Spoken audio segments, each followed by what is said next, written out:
I know this must be your reaction as well when you saw this particular scene in the trailer of Venom The Last Dance. And rightfully so, people are just going crazy over this scene over the internet, and in this video we'll be trying to explain what this scene actually mean, and we'll be doing that in 3 different answers. And let me tell you, the third answer is the most silly one, but also it's one of the big possibilities. Anyways, let's start with understanding the context of this scene. And I know for some people this segment might be boring, but still please stick around till the end, it will be worth it. So at the end of Spider-Man No Way Home, we saw that Tom Hardy's Eddie Brock was actually sitting in this bar, and he was essentially learning about this universe. He was essentially learning about other superheroes, the Avengers, from this guy, from this bartender in this universe. And suddenly he is transported back into his own Spider-Man universe, in his own Sony Spider-Man universe, which doesn't have a Spider-Man at this point in time, but this movie may change that. But anyways, he is transported back into his Sony Spider-Man universe, but he also left this little piece of Venom symbiote in the MCU. And this scene just made everyone go crazy over this fact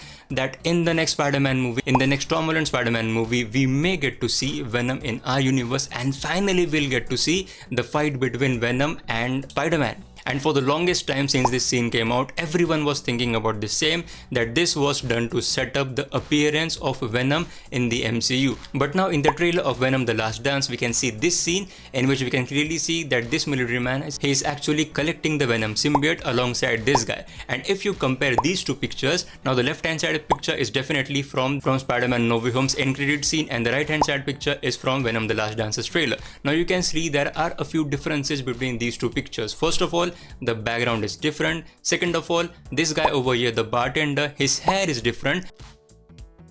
And thirdly, this guy over here, he is the same actor who played the role of Mordo in the MCU. Therefore, we can seemingly say that this scene doesn't take place in the MCU. That definitely means that this scene takes place in the Sony Spider-Man universe. But now, how is this possible? Because at the end of Spider-Man No Way Home, we saw that this little piece of Venom symbiote was left in the MCU. But now let me tell you the first logical answer. At the end of Spider-Man No Way Home, we saw that after Doctor Strange actually cast his spell, everyone who came into our universe actually went back to the universe, yes, but that left this little piece of symbiote in the MCU. But now it's very logical to think that after Venom actually transported back into his universe, after some time this symbiote actually went back as well, but there was a little bit of time delay. Now to explain this time delay, I have no answers at all. We can just simply assume this, that when the scene was cut in Spider-Man No Way Home, immediately after that the Venom symbiote must have went back. Now this is the first possible answer why this scene in the trailer of Venom The Last Dance is actually justifiable.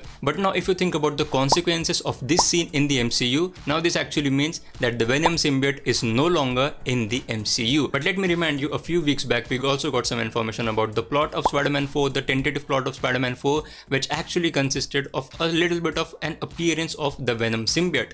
Now if this Venom symbiote actually went back into his original world, went back into his Sony Spider-Man universe, then this possibility of a Venom and Spider-Man fight in the MCU is just gone, simply gone. And this is a huge consequence if you talk about the MCU. Okay, now let's talk about the second reason why this scene makes sense. Now we have established that this scene actually takes place in the Sony Spider-Man universe. Now there is a little bit of possibility that when Eddie and Venom came back into the real world, Venom again left a little bit of his piece in the bar. That could be another possible reason. But now the consequences of this scene is again huge, both for the MCU and both for the Sony Spider-Man universe. Let's talk first about the MCU. Now this means that the Venom symbiote which was left behind in the MCU is still in the MCU, and therefore a possibility of a Venom and Spider-Man fight in the Spider-Man 4 movie is on. And on the other hand, if we talk about the Sony Spider-Man universe, then the things are really the same there, and this scene is again justifiable. Now let's talk about the third reason to justify this scene. As I said earlier, the third answer is going to be very silly but very much possible, and the answer is this scene may not be in the movie.